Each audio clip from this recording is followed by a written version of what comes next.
কোনো অভিযোগ থাকে না।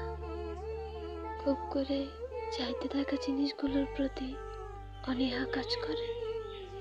মনে হয় জীবন তো কেটেই যাচ্ছে, পাওয়া না পাওয়ার আর কি বা আসে যায়। কারো থেকে সময় চাইতে ইচ্ছে করে না, কারো যত্ন পাওয়ার লোভ কাজ করে না।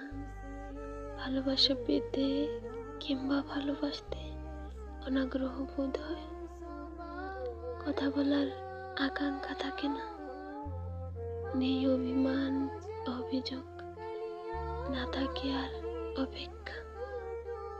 সবকিছু এতটা স্বাভাবিক মনে হয় যেন কোনো কিছুই আর অবাক করে না। কারো ছেড়ে যাওয়া, থেকে যাওয়া, হারিয়ে যাওয়া এসবে খারাপও লাগে না, যেন জীবনে আশ্চর্য হওয়ার মতো আর কিছুই নেই। নির্দিষ্ট একটা সময়ের পর হয়তো আমরা সবাই পাওয়া না পাওয়ার হিসেবগুলো থেকে বেরিয়ে আসি।